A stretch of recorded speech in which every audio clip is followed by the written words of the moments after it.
processo da exposição ele foi super longo. E essa contra-arquitetura ela tinha um desafio especial, que era construir umas obras com umas técnicas que eu nunca tinha feito. Essa ideia do cavalo era que fosse um monumento equestre, né? Porque são dois grandes monumentos de exposição. Um monumento equestre e outro do livro dele empacotado.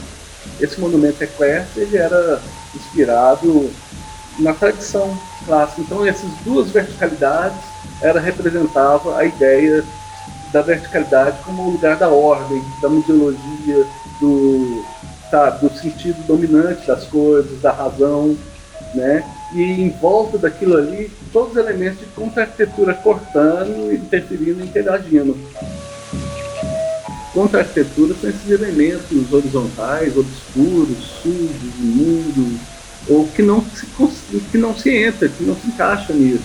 Então dentro disso você tem as tetas, os olhos, os vulcões, são elementos libidinais, né, que cortam esses elementos da ordem. Não é que tudo tem um simbolismo, mas ele traz alguns elementos que ajudam a pensar essa concepção de contra-arquitetura e criar essa tensão no ambiente entre uma obra e outra, entre a arquitetura e entre a circulação, porque a circularidade do museu é uma coisa interessante, porque eu quis aproveitar isso para as pessoas andarem, circularem, né? E isso seria meio que conduzido pelos vídeos. O áudio da exposição atravessava toda a exposição, então você andava circularmente nela, conduzido por esse som indígena. Eu pensei, eu quero um voal, não quero uma tela. Então ela é uma espécie de um portal imagético, que ao mesmo tempo que assimila o que traz o fundo real para dentro da imagem, você também, na sua caminhada, você atravessasse essa imagem, né? Você passasse por ele. Ele não fosse uma barreira, mas fosse realmente algo sutil.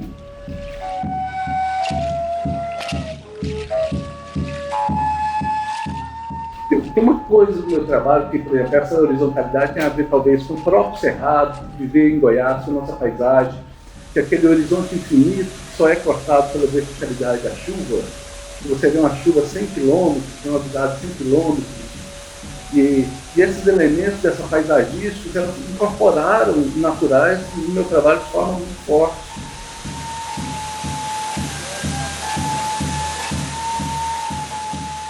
Os desenhos, eu nunca pensei nos desenhos assim como uma forma final de obra.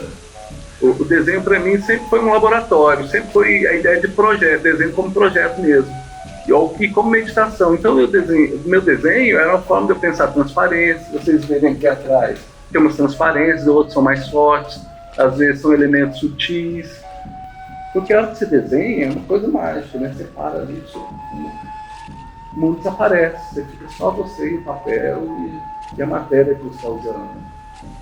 Então, esses elementos da natureza, esses elementos da verticalidade, de horizontalidade, de normatização, de deslocamento, de derivas, isso está tudo presente nessas obras. Então isso não sai de você, está sempre ali. É a repetição que faz você criar. Essa contra-arquitetura, essa exposição, essa experiência de botar à prova coisas que não estavam claras, que não estavam... Né?